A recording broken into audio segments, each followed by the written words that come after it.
Hey, what's good, YouTube? Welcome back to the Brown Gent and our second episode of the Sunday Stack. Just gonna get the music going right here. As usual, I got a plethora of topics to get through, but as always, just remember that this is going to still be an opportunity that you have to ask any questions that you have. So let's get into the video. And as always, just remember, nothing I say is financial advice. I'm just a guy on YouTube and also Twitter, I guess. Make sure, if you haven't done so already, smash that like button. Live videos just don't do that well on the algorithm. And obviously, share the video if you know somebody who needs the alpha, or you can share the video after the fact. If you want to dial in right now, subscribe to the channel and follow me on Twitter or X, because let's be honest here, I can't do videos all the time, but I do make it a priority to also post a ton on Twitter. So if you want that alpha, check that out right there. And if this is not enough, if you want extra coaching, guidance, and support, I've got links to my paid services down below. So got a couple topics I want to get through. Going forward, I'm actually going to post on Twitter a day earlier to ask people what they want to hear about. Obviously, I won't be able to capture everything. I'm going to ask that people keep it somewhat broad, because I don't want to just go into like, hey, can you cover XRP? Or hey, can you cover the plasma ICO or something, like what specifically as a topic, as a broader topic, do people want to hear about? So today, I want to constantly cover a market update. I think that's relevant every single week. I want to talk about what to do in the summer. You probably are starting to get a little bit burnt out. You're seeing a lot of the excitement dry out as well, right? There are some days and weeks where it feels super exciting to be in crypto. And then there are just weeks on end where you're like, oh my God, like what is going on? And it's super hard to be dialed in, especially when the weather's getting better outside. If you live in a country that's cold like Canada or somewhere in Europe and you're finally getting the sun, most people like to travel during that time. So what do? How do you keep on top of things? I'm going to talk about how to outperform others. There's something I do want to say. It won't be like the most politically correct things to say, but I don't care. I want to make sure you guys know what you're doing. I have an update to my Virtuals Blueprint. I'm going to talk a bit about that. I'm going to bring up something that Am I Toxic brought up on Twitter. I think he was one of the first to talk about it. Yap Yo, is it worth it? I personally don't think so. I'm going to explain why. And then obviously I'm going to answer your questions. Before we start, I want to show you this really cool gadget I got. So this is the new Solana Flex. So this is like a ledger device, but it's like custom made. So if you like bought the Seeker, or if you have a Mad Lads, you got to pick this up, which is really cool. Limited time only. The irony, of course, being that I don't really hold much things in the Sol ecosystem anymore, besides a bit of Solana for Pragmatic and Mad Lads NFTs, of course. So taking a look at the market, last week, I think we were like 115K maybe a week and a half ago. Bitcoin's at 106,000, Ethereum 2,500. Like, we're no longer in super depression mode for Bitcoin. For ETH, it feels like every day is super depression mode, because even though we sort of bottomed out in the 1300s, we came up to 2700. And one of the things I constantly tell you guys, whether it was February when I was telling you I was eating my Ethereum bags, and then when we were going down and we got those bounces, and you probably remember the guy who told me that I was so wrong, it was so done, we were going up from then on in March, and then the guy disappeared, never showed up again, whatever. But the market does not go straight down. The market takes steps down. And just like that, on the way back up, the market will slowly step up. It is not a straight line. People seem to get disheartened by this. This is why when the market had like 7 to 8 weeks of like outperformance since like the bottoms in April, and I was saying that I was waiting for a pullback, that I had taken some profit and whatever, a lot of people were like, nah, Brown Gent's an idiot. Could be. But guess what? It pulled back like I expected. It pulled back at specific levels of liquidity. And I don't believe that pullback is done. It could be. but I doubt it.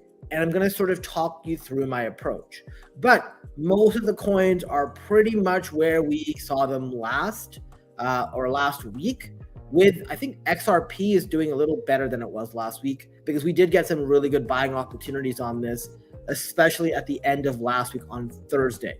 So with that being said, let's take a look at the Fear and Greed Index. We are still in neutral.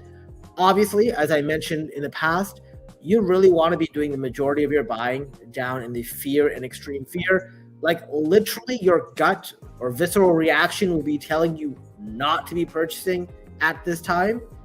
But ironically, it is literally the best times to get it. Now, one of the things a lot of people don't seem to know about me is I make a bunch of money on chain, right? So, we talk about virtuals, we talk about Kaito and everything else like that.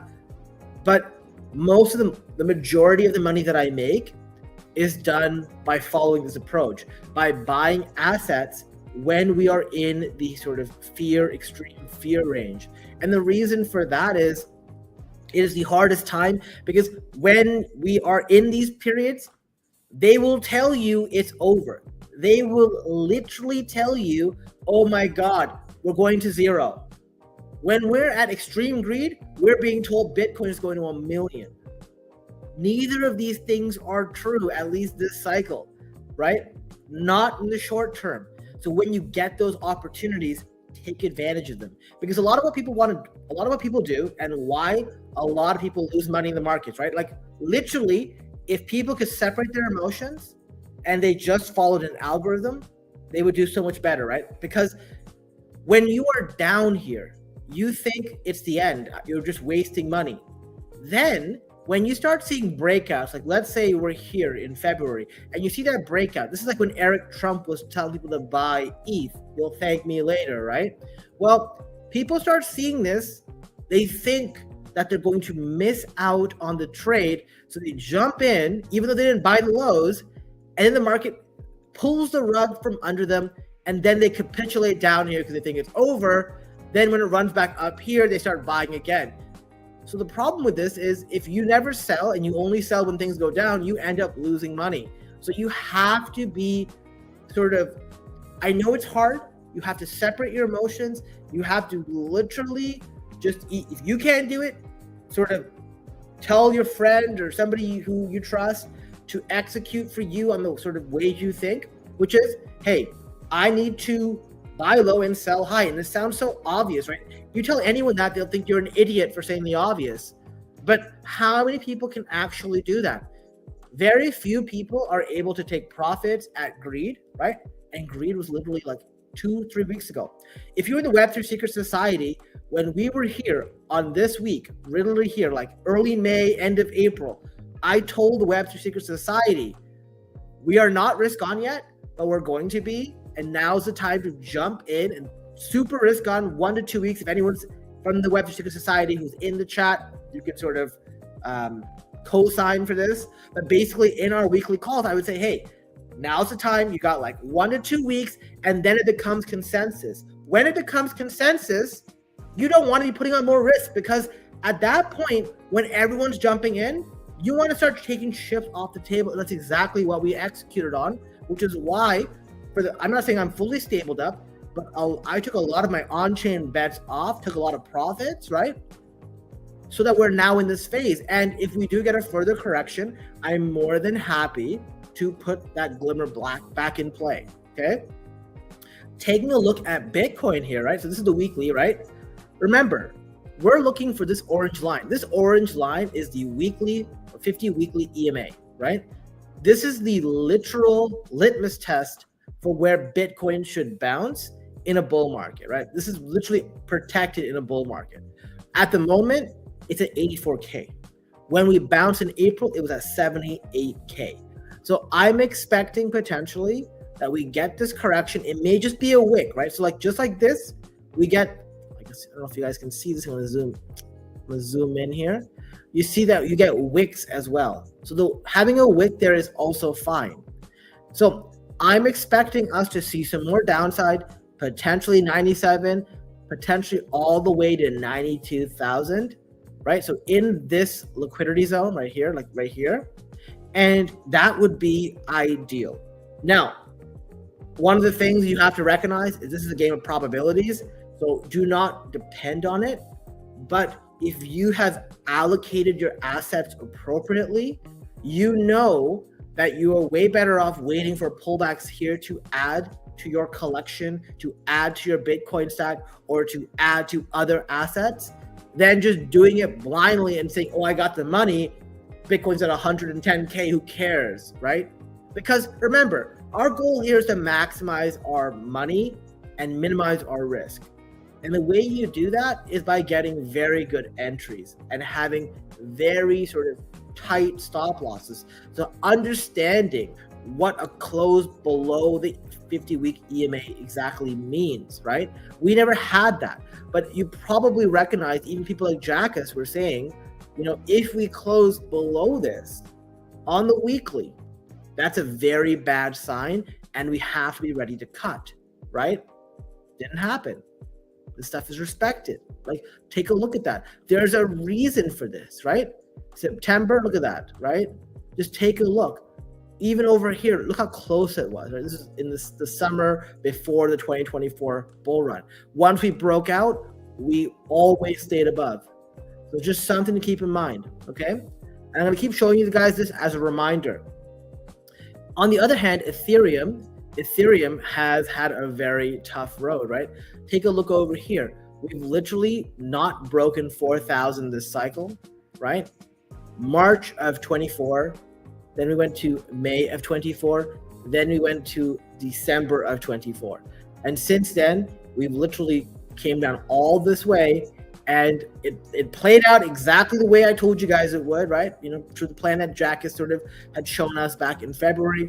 And from there, we kind of dipped down a little bit below where we ideally would have wanted to go, all the way to 1383 to shake people out. And since then, we've come up. And like I said, we're kind of in the middle of no man's land. Potentially may get a bounce on the 2300 line, and then potentially continue up. I'm very, very bullish on Ethereum. Ethereum's actually done a lot better recently than Solana, right? So I'm not going to really talk about Solana, but just taking a look over here, Sol has been like basically, very, very, very underperforming. In fact, one of the things that I'm doing right now is the only token I'm willing to short really is Sol. And the reason for that is Sol is overperforming to the downside and underperforming to the upside. Where I will buy Sol, probably around the 130 mark, but even then, there are just way better things to buy. The problem I will say for Sol is it has an identity crisis. What do you want to use Sol for now? The pump fund trenches are done. Literally everything in the Solana ecosystem is DEXs and like liquidity providers and everything else like that to facilitate the on-chain casino. There is no single app on there besides that. There are some pre-launches like Huma and others, but for the most part, it just seems like you would just be better off using Base, right? Base has virtuals, Arbitrum has Hyperliquid. So that's just my opinion. If you're a Solana maxi, I don't mean to hurt your feelings. I would love to hear a counter argument as to why, but this is the reason. And this is actually the reason why I believe Solana is starting to underperform. We won't go through any of the others here. Now, I want to talk about the summer, okay? So what do you do in the summer? Now, one thing I will say is, this is a thing I got online about people who burn out from work, like an HR kind of image, right? People are exhausted, right? Like imagine moving from a full-time job and doing crypto full-time, or trying to balance sort of both of them. The tough part is crypto is like a 24/7 market. Literally, like I remember in early January coming here, like the Trump coin launched while I was asleep. Woke up to a bunch of messages with the contract address, got in at $8, but like, come on, like I could have got it way cheaper than that. And it just speaks to like the 24/7 market, right? So you're constantly exhausted, right? You wake up in the middle of the night, and there's so many people who are like, oh, I got to wake up early for this claim or for this mint or whatever. even when you do all that stuff, you're out, you find out you're missing something. It's like you're never disconnected, right? And while people don't dread it, it's exhausting because you dread missing out. Trouble sleeping comes from the fact that you're constantly on high alert. You can have depression if your tokens aren't doing very well, right? So like in February, March, and April, I'm sure most people weren't doing well who were like overexposed to certain altcoins, right? And obviously when that happens, you have other outcomes, right? You're like short with people, right? And you just feel like it's never ending. It feels hopeless. And then what happens is when you get a period of chop, and I'll remind you guys of what happened last summer, right? Because they usually say sell in May, go away. We had like a prolonged period where if it wasn't going, the market wasn't going down, the market was just going sideways. And people were like, oh my God, this is literally like, it's like chop hell, right? So this summer, here's my sort of thoughts for you. Couple things. I hope you guys have seen what I've been telling you all along. The trenches are worthless. Yes, there are going to be a few people who can still make money, who can still get lucky, like who be on the insiders, one or two people who are in the right place at the right time might make something that makes it worth their while. The same way people can make, people can get lucky on a lottery ticket. You shouldn't plan for it. And honestly, you're just way better off picking a few things to do well. This is something that I find a lot of people in crypto struggle with. And it's because this fear of missing out. But you shouldn't worry about how other people are doing because most people only share like their highlight reel, right? Most people aren't on Twitter. I mean, most of them, because they want engagement, aren't going to share with you, oh, I lost like 80% of my portfolio, blah, blah, blah. They're going to tell you, oh, I made 200% on this, on this buy. And then they don't actually tell you that they put in $5 or they made, $5 profit or $10 profit, right? So you've got to focus and understand what you think is good, where your edge is, right? Don't look at what other people's edge is. Because if like the best basketball player and the best golf player met up and want to have a one-on-one competition, the smart ones would want to battle in their field of expertise, right? But in crypto, you may not be good with meme coins. You may not be good with trading. You may not be good with airdrops, right? You may not be good with content creation. Why are you trying to compete with other people in the area that they're better than you at?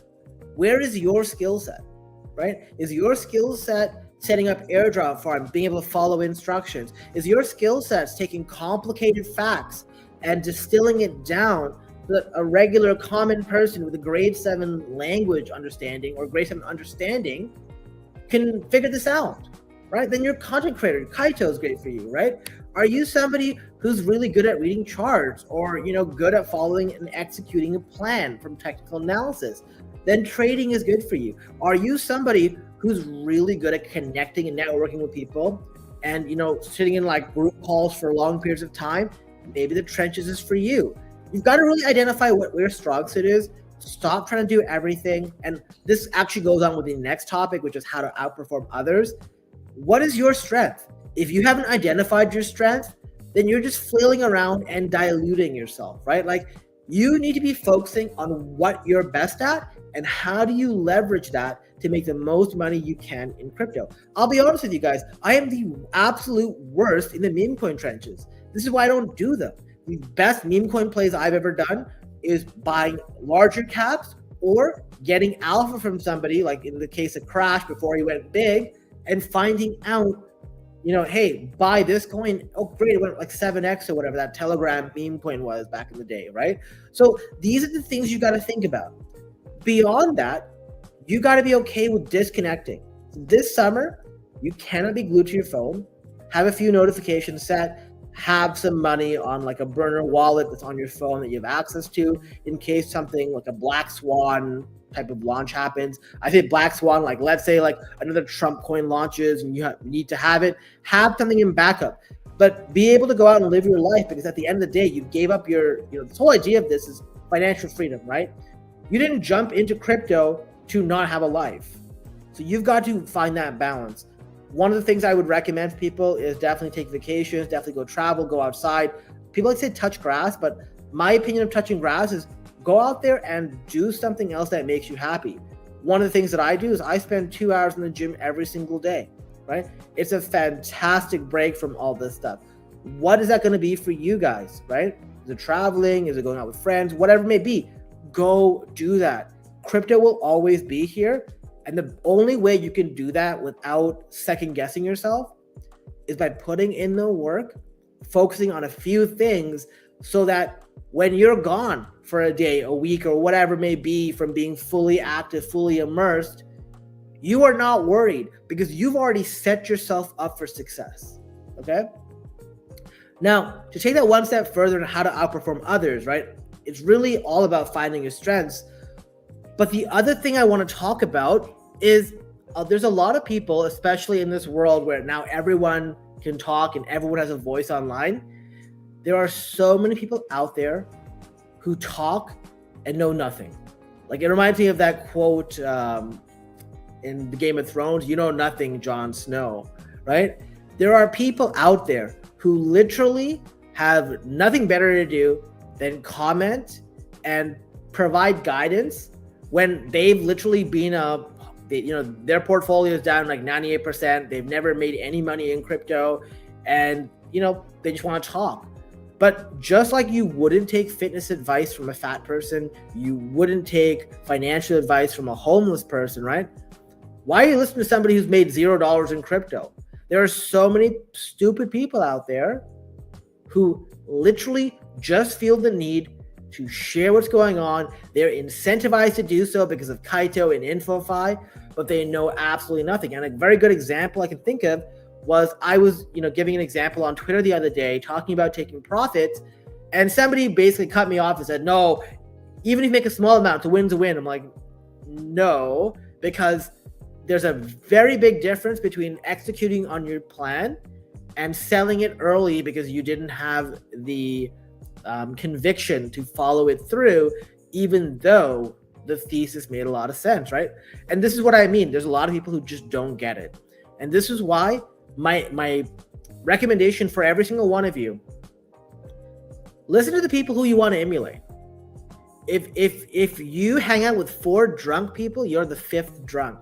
Just like that, if you're in group chats with people who just blow their money all the time, it may be funny, they may be the coolest guys ever or coolest girls ever, but if your goal is to make money, you've got to surround yourself with people who are hardworking, people who are dialed in, people who actually help you, people who you go, okay, great, I want to follow and I want to emulate that.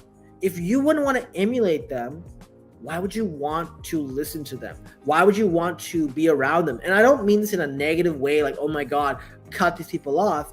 But do recognize that the more you hang out with people, the more you're going to be like those people.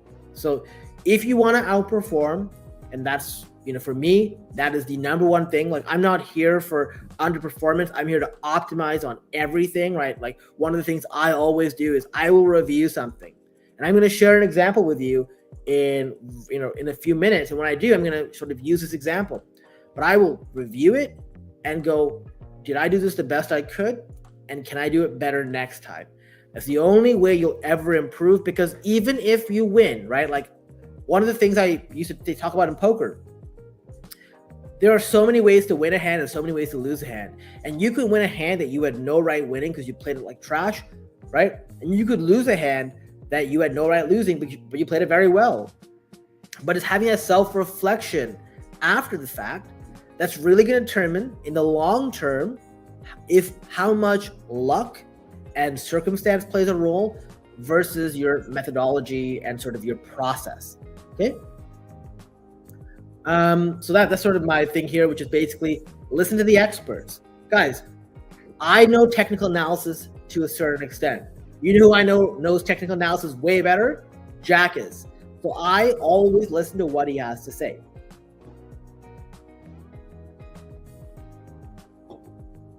Okay, so the next thing is the virtuals update. I released a video about a week ago, 6 days ago, called the From Zero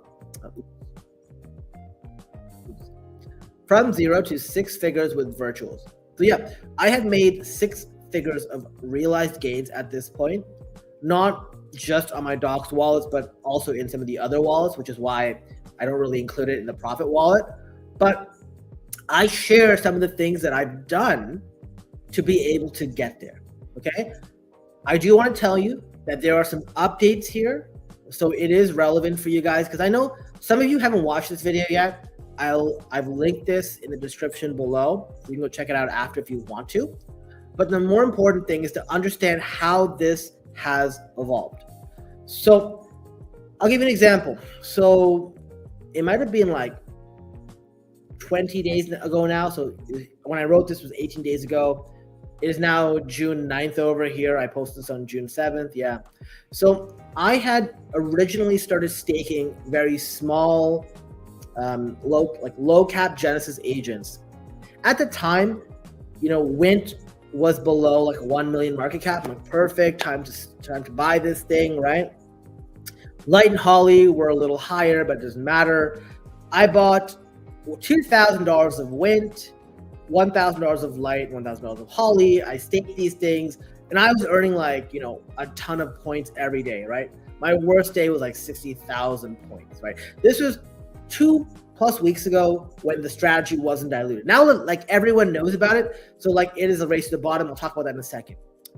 What happened was, obviously in hindsight, I look back and go, at their peak, each of the Wint positions, so $2,000 turned to $20,000, right?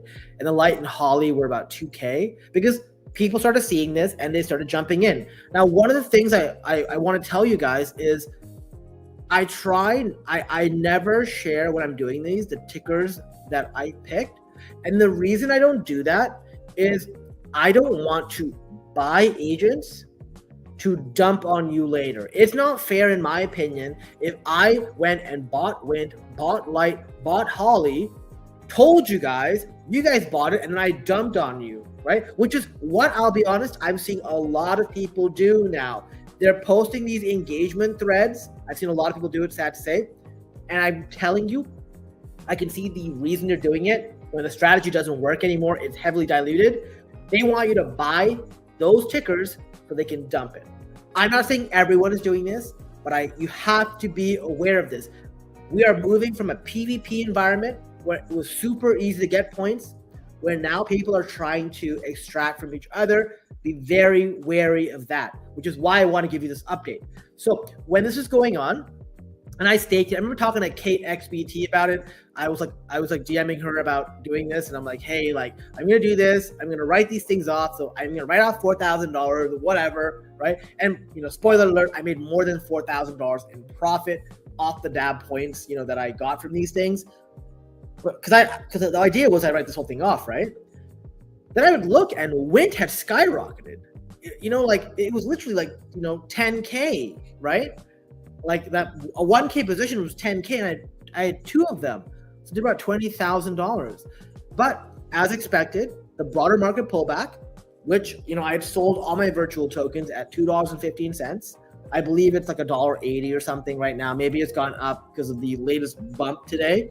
But I also saw that they would eventually dilute the DApp strategy. And the reason for this is, well, the more you share this, the more people will do this, right? So you end up in this situation where you are basically racing to the bottom, right?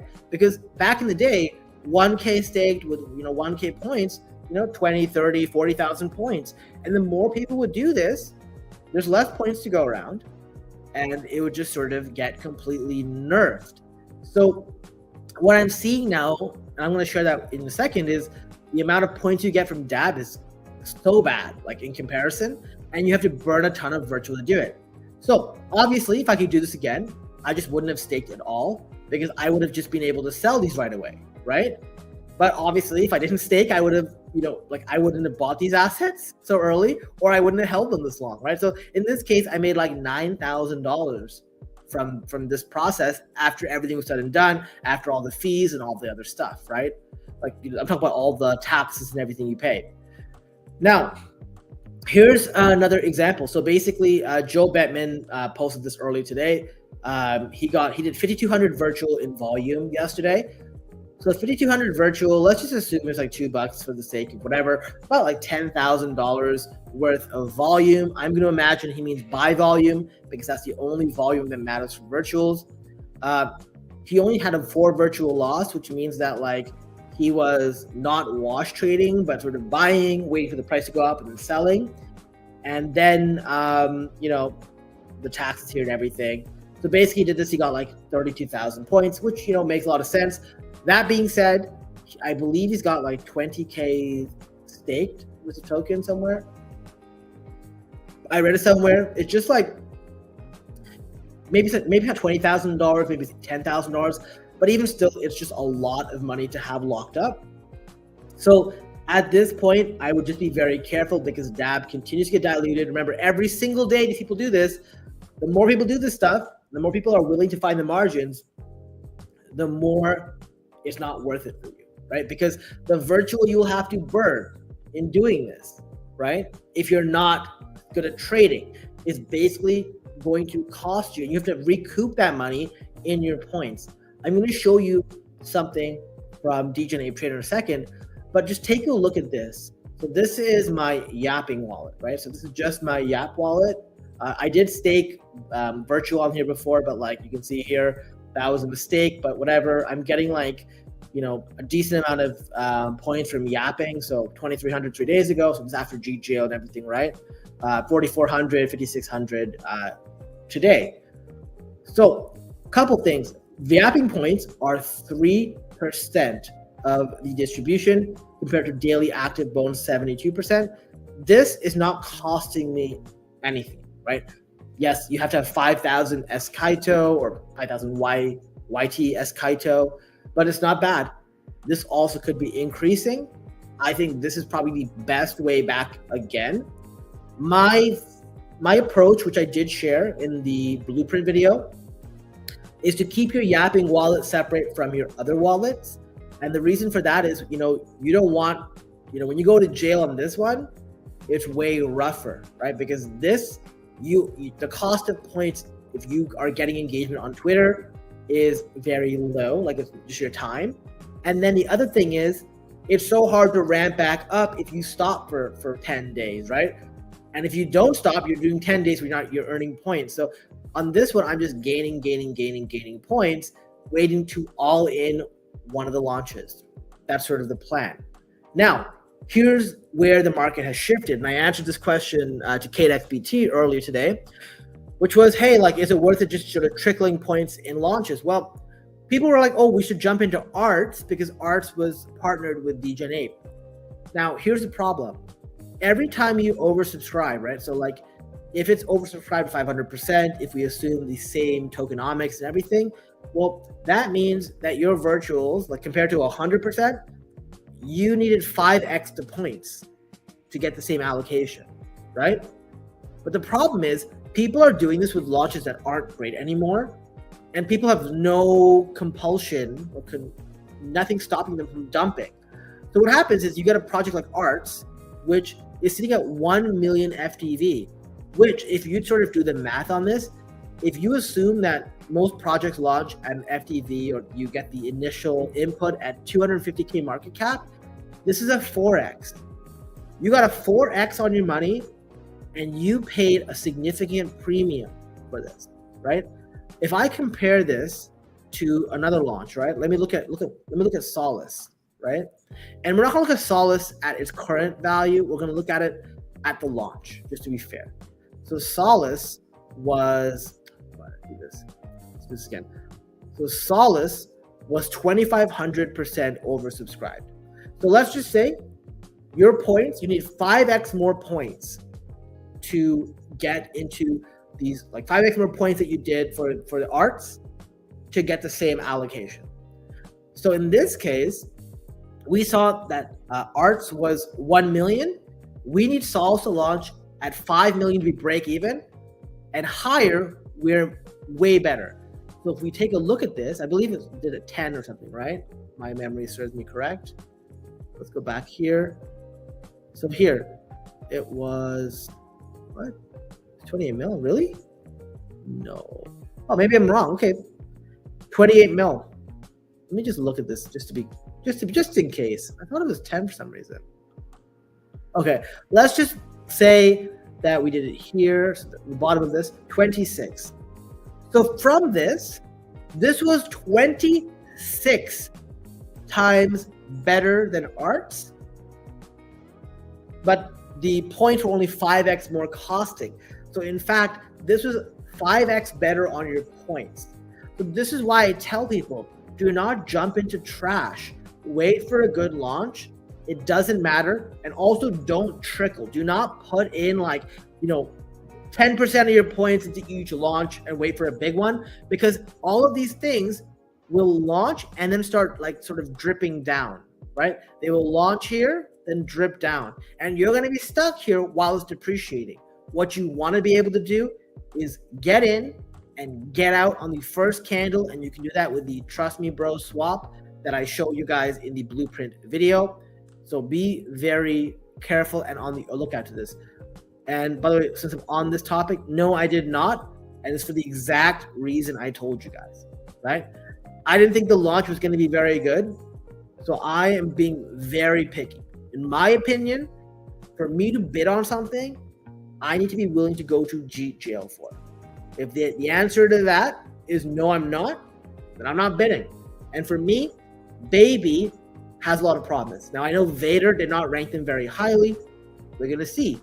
Obviously, this is also why it's so important to see the price you're getting. If I look at Baby sitting at 3,000% oversubscribed, I'm likely not going to jump in. But it really depends, right? We have to judge it when we get closer. Now, the reason I show you this is DJ and Abe talked about art after, right? Trading around 1 million, 5x for virtual Genesis users. Okay, so their entry cap was 200K, not 250. But you can see here that the value per point is going down. In this case, points used to be 2 to 3 cents each. But now with the recent launches, because of DAB and sort of how it got diluted, they're now worth maybe 1 cent per point, right? If that, maybe half a cent per point. So I look at this and I go back here, right? Remember, the whole idea when I show you this is we have to make money. Look at this. If I compare this, and let's just say I'm saying 1 cent, then I got $56.67 from yapping, right? And it didn't cost me anything, just time. When I use daily active bonus and I burned 20 virtual on a wash trade yesterday, I got 3,600 points, $36, and I burned $40. So that should tell you, it's the margins are just not there anymore. And the only way to do the dabs now is to potentially not wash trade and also to actually just stake more. But if you stake more, you have a higher risk of the token price going down. This is why I'm saying, for now, DAB active bonus or daily active bonus is fantastic. It was great 2 weeks ago. But because everyone's doing it, remember, we got to evolve with the game. I told you guys this so many times. You have to be able to pivot. We were doing yapping points before. Go back to yapping points. That's what I would focus on. And wait to see the next break in the system. And this is the things that I'm currently testing. I'm testing a bunch of different things on a bunch of test wallets to see if there's some other loopholes. I don't know if I want to call it exploiting, but other things to take advantage of, okay? Now, the next topic is Yap Yo. Is it worth it? So Yap Yo, if you guys remember Stay Laudio, that didn't really last long. It just lasted a couple days. Everyone who got access to it, majority of people just sold it on the market. We saw a ton of people spamming it. And basically what ended up happening was we had the same old people like Hawkages and whatever out in full force, trying to pretend that they were going to support others, really doing nothing for their community and just trying to extract. And when I say extract, to get a leaderboard spot where they could get money from others. So you have to be very, very careful about this. Yap Yo, if you're early, it may pay well. There is their Twitter account and sort of here's what it's going to look like, right? So you can monetize protocol influence on X. It's sort of powered by Arbitrum and Kaito. So people have been focusing on it. I'll be honest with you, I have zero interest in another one of these spam things.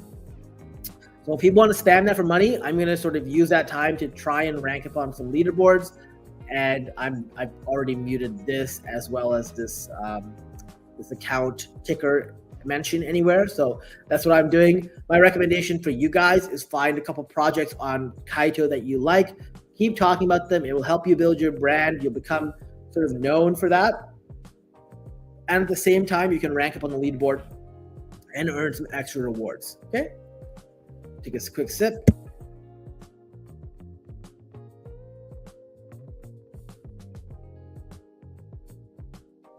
Okay.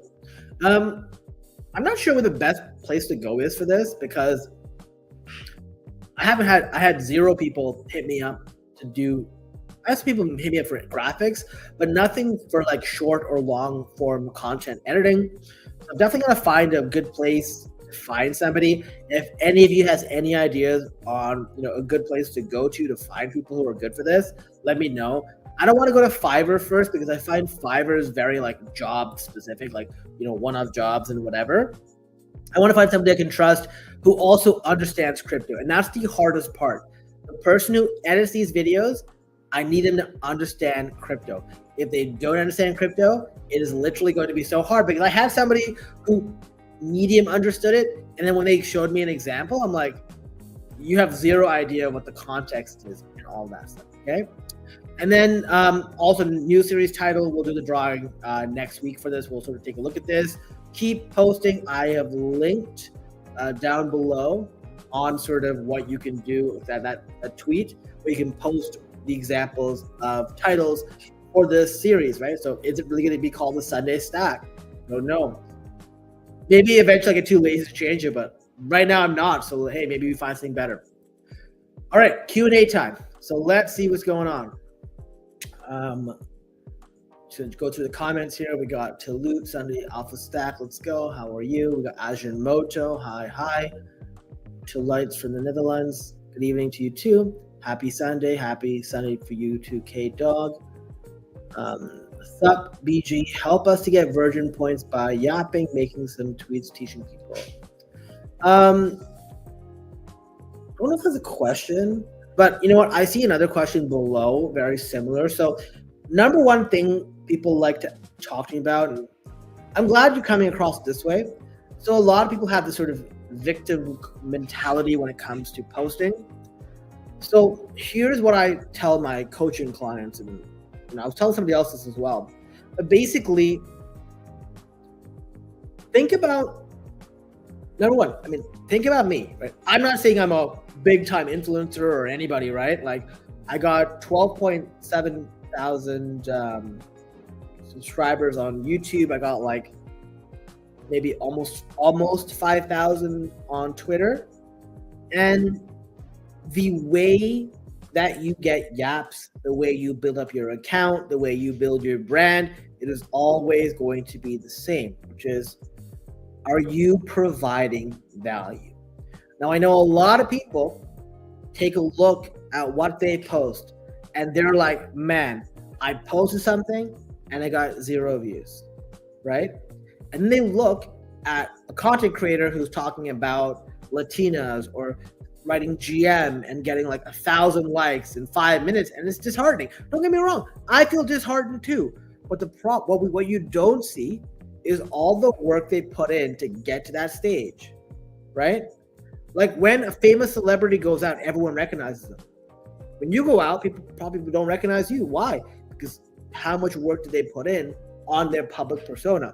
I'm not saying you don't deserve to be recognized or anything like that, but you got to recognize as well that people put in a lot more time than you know. And yes, there are the occasional people who got lucky. Like, yeah, some people were in the right place, right time, or they had really good friends. Like think about Mr. Beast, right? Mr. Beast blew up, and then he basically made all of his friends famous as well while doing so, right? So my thing here for virgin points, if you're looking at yapping, whether it's virgin points or whatever, how do you write something so that you get engagement? And the way you should look at this is twofold. One, you want to have a sort of cover letter, right? So a cover letter and a resume. So your resume is you sharing your thoughts on the timeline. When I say this, I'm going to be very clear. Saying oh, I'm so bullish on this, bro, and then putting a screenshot of whatever, that is not good content, right? You want to be providing actual insight. Any idiot can post what I just told you. Any idiot does have that. When I look at people who DM me and go, hey, bro, I just followed you, follow me back. I'm like, yo, that is not, if you, that's the reason you followed me, then unfollow me, right? I look at their tweets, and their tweets are literally one word or one line diarrhea, nonsensical. Make sure it reads well, right? But you want to have your timeline, like your profile, being your insights, your thoughts, structured, very easy to read, include images. If you notice something about what I do, I try to include an image on every single one of my posts. They just do way better with the algorithm. Once you've done that, go out and engage with people who are interested in the same topic. Because what you can do is if you're talking about something, you can also link to one of your posts where you give insights. One of the things I do a lot, and I still do it, is like people are sharing stuff, I will respond, and then I will also say, hey, if you want more information, watch this video. You know what I mean? And a lot of people on Twitter have watched my virtuals video. People I don't even know. People who don't even follow me have watched my video. I've seen it mentioned, right? And they don't follow me, and that's fine. My thing is, how do you get to the point where you build content that even your worst enemy will say, hey, I hate this guy, but I've got to follow him because I like making money more, and I need that. That's what you got to do. If you can't do that, then this is not the place for you. But I believe every single person who's watching this video, you can do that. You got to put the time in. It's not going to be easy. It's going to be frustrating because you're going to put a lot of time into something. I've done it too. And you're like, you put in like an hour writing something or 2 hours or whatever, and no one watches. My first YouTube videos, I got like 7 views, and 5 views were from friends who were like, yo, I went and watched your video and whatever, man, I'm trying to help you out. And I'm like, that's great, but like, it was hard. It's hard to start because originally you sound like you're talking to the void. You know, when I first started doing my live streams like 2.5 years ago, you know how many viewers I had at the time? 1 or 2. That was the most I would have doing like my Zomedica like live streams. I would do them, and it was brutal. Maybe it was 3 years ago, but it was brutal. I was like talking to the void, whatever. It doesn't matter. I was doing it so people could look after. You keep it up. You keep adding value. You build your audience, right? You build your trust, and it doesn't matter if it's YouTube, Twitter, or whatever. The same thing applies. Add value. You keep adding value. People go, hey, I'm learning something from this guy. I will come back, right? If they don't learn, so be it. If maybe I'm not the right person, but that's what I would recommend. Where would I put the odds on the mid-90s dip? I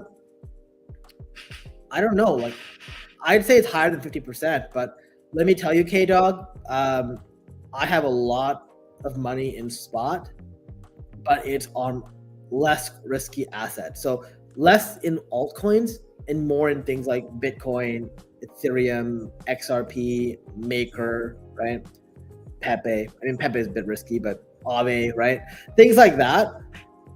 Whereas I took a lot of my on-chain exposure off because if Bitcoin dips like that, on-chain is getting massacred. What I think of Kita? I think Kita's good. I was in Kita at like 20 to 30 cents. So I share this. I'm very honest with you guys, and most people wouldn't tell you this, right? But like, I trust Jackus a lot.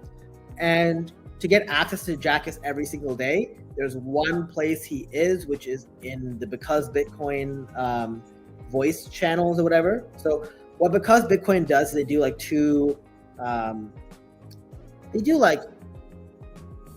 hours or 1.5 hours. Yeah, but they do 2 hours of a voice call at, in the morning Eastern time, which is like kind of afternoon, evening time here in Dubai. And then they do another one like at the market close.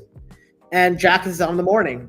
So I would listen in on those calls, and somebody who would be on the calls at the same time, his name is Prometheus, and he would share Kita when it was at 20 to 30 cents. So I bought in, made a bunch of money, and then got out, right? Like, it was a spec play, nice team, whatever. I see the token did really well recently as well. But I have a rule, which is I've already made a bunch of money on it, and I don't jump back in. Every time I've ever jumped back into a token after I've done that, I've always taken a massive L if it wasn't a big alt. So I'm just playing by that rule. Made a bunch of money on Kita. Thank you, Kita. I will look for the next play. I'm not looking to get back in or touch that again. Does that make sense? But if you haven't got in, I think it's great. And, Prometheus talks a lot of good things about it. The team is fantastic. So, man. So true. Just a few. Oh, yeah. I think you were when I was talking about virtuals, right? I saw this in the chat. Not lying. You were in the middle of the blueprint. Nice. Yeah. Win is down 50% since. Man, I unstaked it at the right time. I wish I had staked it 2 days prior, but I literally unstaked it yesterday and sold it. Like, it unstaked after the 14 days. Within 12 hours of selling it, it went from a 10 million market cap to like 6.8 million. I don't know what it is right now, but like maybe it's lower. I don't know. It was 6.8 when I checked yesterday. 5.5. Oh, thank God. Yeah.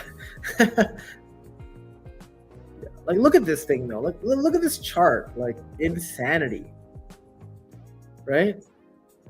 And when I staked it, it was like literally like down here. It was like, I don't even know what happened, but it was nice. It was nice. I staked it in this area. You know what I mean? And it's like boom. Like, what happened here? But can't complain. I was very happy. Hey, why so mad? Why so mad is a very big contributor for mitosis. If you haven't watched any of the videos he makes, I forget the name of the series, but it's pretty cool.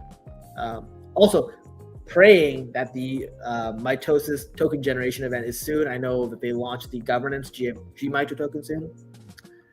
Already answered this. No art. Now that I got Binance, are you doing the alpha trading? So here's the problem. Alpha trading, when it comes to Dubai, is forbidden. I don't know why. I think they think it's gambling. But I try. For people who don't know, the way it works, I'm gonna just sort of take a screenshot from the private group.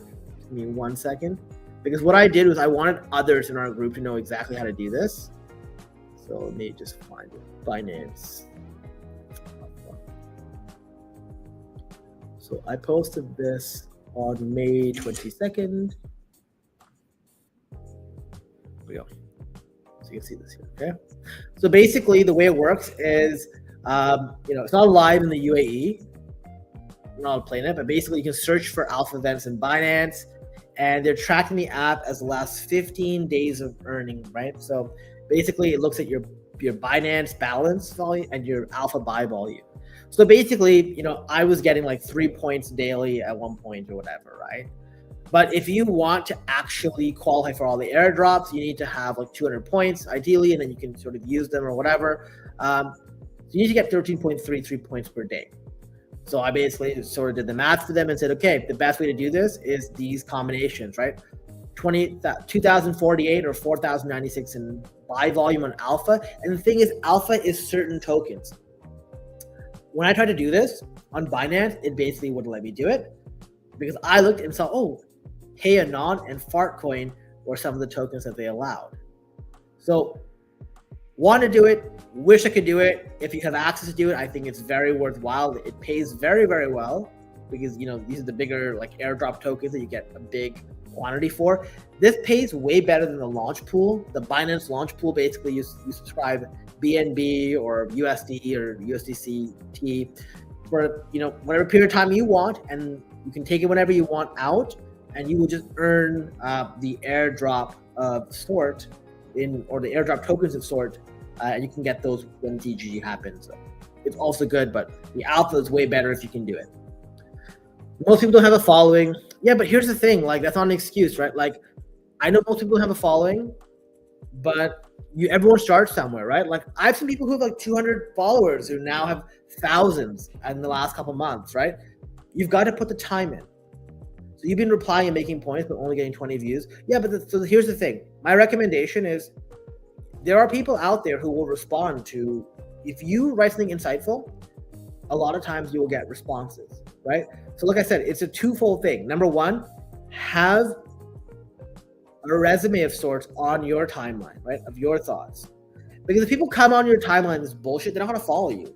Why would they follow you, right? There's no point, right? Because they're like, okay, well, I don't want to see whatever this guy writes something, right? And they assume that if you you'll reply when something matters, right? Remember, there's a vanity metric people have on Twitter. It's not just how many followers you have, but it's also how few people you follow, right? So if someone's going to follow you, it's got to be beneficial for them, because otherwise, if they could pick either or, they would rather not, right? Also, it would clutter their feed. So my recommendation to you is look at your replies and ask yourself, are these really the replies that is worth it? Is this really what's going to do it for me? I'd also say that the best people to reply to are the ones with way more engagement value. Someone like me will have very, very little, but if you have ICO Beast respond to you, you're likely going to earn yaps on Kaito. When it comes to yapping points, though, make sure your Twitter account is connected to your Virtuals profile, and then go out there and just talk. Go and share actual insights. Do not, you can say you're replying, but I want to see the quality of your replies. If your reply is, "That's fire, bro," then of course you deserve 0, right? What is your response? If you want examples, look at what I say to people when I go and respond to their posts. I don't respond to their posts being like, "Yo, that's amazing, bro. Let's go, bro. Like, we're gonna eat, bro." That doesn't get you shit. How do you compete on yapping? Yeah, so same thing. Are you talking about the leaderboards? Yeah, hundreds of people yapping every day, but guess what? The algorithm looks for unique stuff. And if you're able to provide unique things, and this is why I say, don't go out there and post the random slop gibberish everyone else is doing. Look at what I'm doing on Twitter, right? You guys, if you saw it earlier today for Virtuals, I went out there and I started talking about, hey, I'm going to start helping people with metrics. So I created a wallet separate for Kaito with just 5,000. How many points is that going to get you, right? So you can share that with people, right? I shared tons of different access things. Most people will have the same post every single day. Today, I bid this. I got this many points. Ho, ho, ho, we're going to do great. Ho, ho, ho. Like I will do a yapping update. That's it. I do way more than that. So you've got to be very focused, find some stuff that's interesting, and just keep adding to it. Just keep posting and focus on it. Most people, if you start posting consistently and you add value in your content, you will quickly rise the leaderboard, right? Obviously, there's an edge for people who literally will just go out there and post slop, but they've got tons of followers. But you've got to compete with them, and the best way to compete against them is, how do you become invaluable? Do that. Yep. Making posts. Yep. Evening. How are you doing, fan man? I got 300 followers this month, but to be honest, they're all bots. Yeah, but so NW. So I would sort of say, like, this is what I mean. Like, focus on providing value. Have a profile that people would want to follow, right?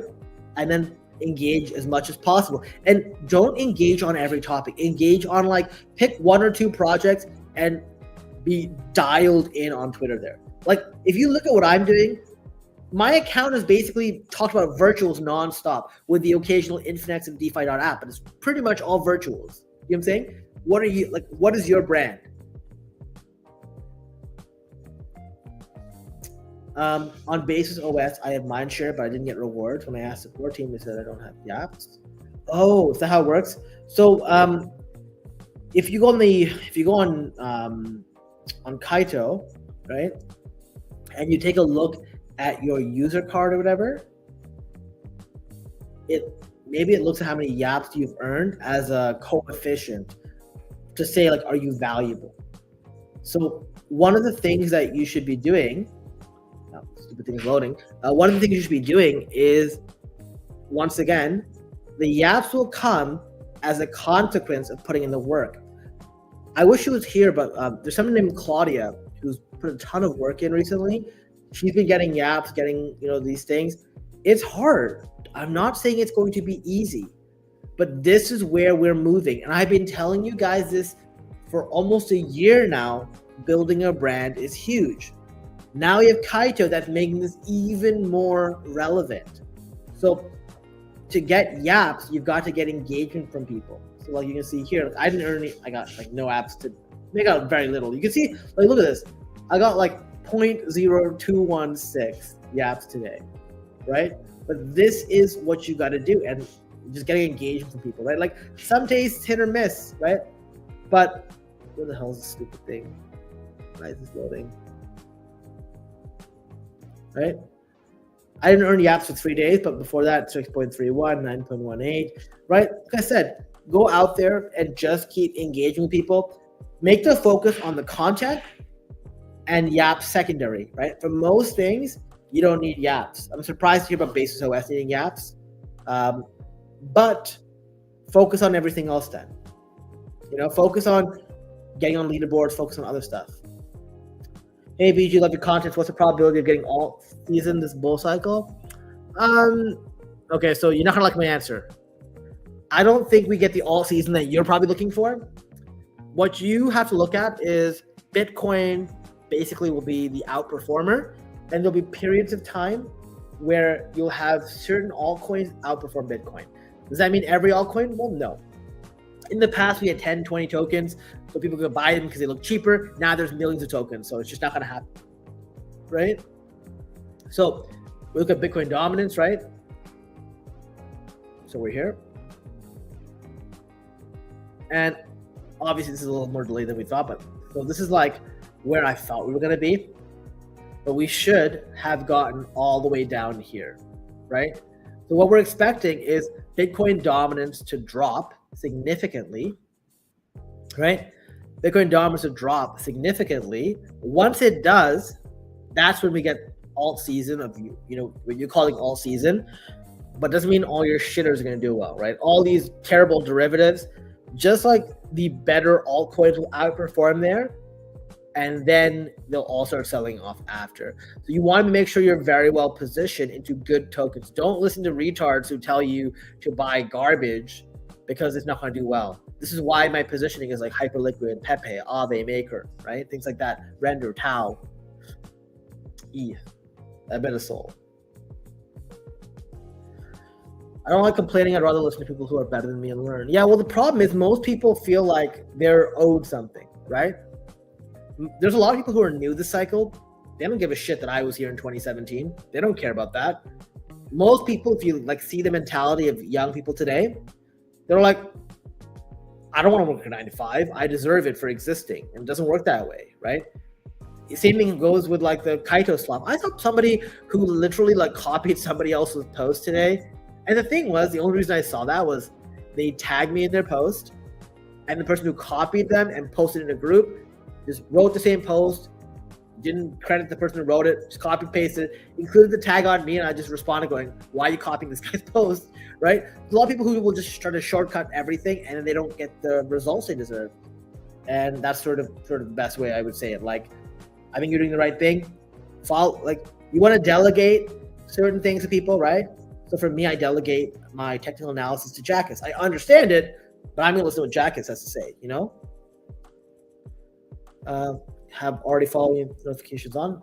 Thank you. Appreciate you. Got it. Thanks for tips. Yeah, not a problem.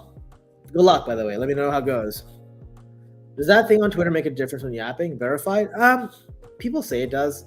I don't really think so. I think what verified does for you is it does make you stand out from other accounts. Couple things. I know talking to St. Mariel, there were people who were trying to get her account flagged or something. So like the bots or whatever bullshit. There's some people out there who are terrible people, right? So what they do is they basically make it so that only verified people can comment or respond or whatever. And then what ends up happening is then it will lock you out. You won't be able to actually talk. So if you can afford it, I say why not? You also get access to additional services. So if it's not a significant cost barrier to you, I think it's worth it, especially considering how much money can be made in InfoFi. So that's my thought. Am I still holding a massive stack of Pepe? I'm holding even more, man. I bought a bunch of Pepe in March and April when we were down. I sold it at like 0.00 whatever the 14 is, right? And then now it's like 0.00011. So yeah, I still have more of that Pepe. Yeah, so I got 6 figures of Pepe, waiting for it to become 7 figures. What are my thought on ICP's new caffeine AI launch? No idea. I'm not sure. Although I've been looking at the CDFI launch, the CDFI ICO platform. I was supposed to do a post about Peel today, but then I just got so busy. I had to prepare for this video, so didn't get to do it. But what do you think, fam? Man, I'm not sure. What's up? Huh? Got like 30 BNB in launch pool. Yeah. It's like, here's the thing. It's not the best rewards, but I mean the stablecoin rewards are even worse than the BNB rewards in launch pool. But what I did was like, it's sitting in there anyways, right? So if I'm not using it on margin, I just throw the stable coins or whatever into that, and then they earn me. Like in the case of Huma, I earn like maybe $30 or $40, just sitting there for like 2 days. And all right, miss 1 or 2 days in alpha, and it's all over. Yeah, it is. It's very, very true. Do I think Fragmatic airdrop will be good? I'm hoping it will be. Solana airdrops are very hit or miss. Solare was fantastic. NX Finance was dog shit. It's hard to tell. You know what airdrop actually surprised me? Let me bring it up. I got this airdrop 3 or 4 days ago. So I don't know if you guys remember, but I made a video on this in my airdrop series. It's called Kudis. It's like a ring. So basically what happens is like you get like an Aura ring, right? Like it measures like your sleep or your steps or whatever. So it costs 1 SOL for this. And all you have to do, you get an app and you go and put in, you sync it, or if your thing's not working, you can like type in your steps, you can like talk to the AI or whatever, right? All that bullshit. And what happens is they had an airdrop. So if you had basically transferred your data and sort of minted it as an NFT or whatever, you got an airdrop. And my airdrop was like $600 or $700, I think. No, it was 800. What am I saying?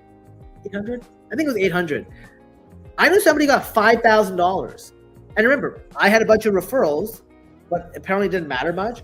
It was like this person had 0 referrals, but used the app like literally every day, got $5,000 for tracking their steps. Do this. That was a cook. And I'm surprised to see the token is still doing well. Like, I don't know how this token is not sold off yet. I have no idea. But this was a way better airdrop in terms of like effort, right? So 1 SOL for the ring with the technology.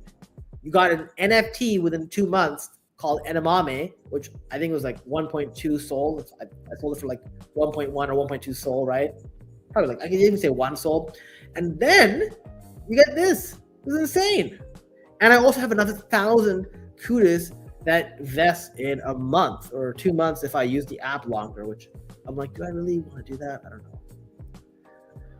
All right. You gonna go to sleep? All right.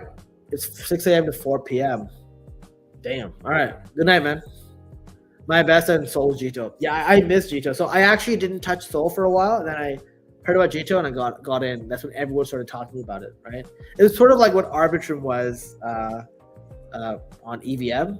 Jito drop was on Soul. Massive, I heard. Massive. Do I think it's worth borrowing against BTC? If I sell mine, I'll get killed in taxes. But if I borrow against because of its volatility, it could get liquidated. So here's the thing you could do, Daniel.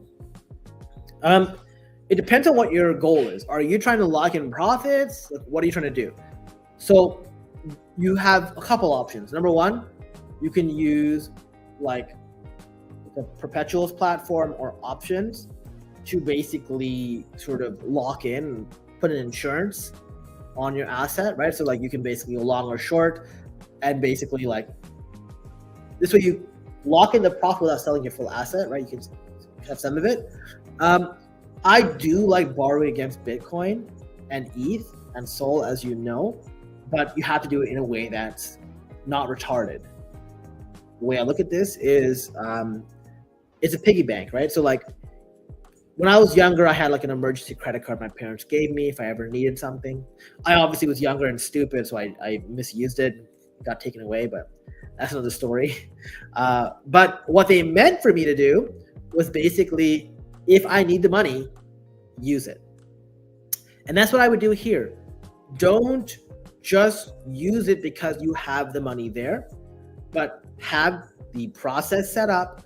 So if you ever saw like an amazing buying opportunity, then you go in, you borrow against it, you buy the dip on whatever it is you have conviction on. Maybe it's BTC as well.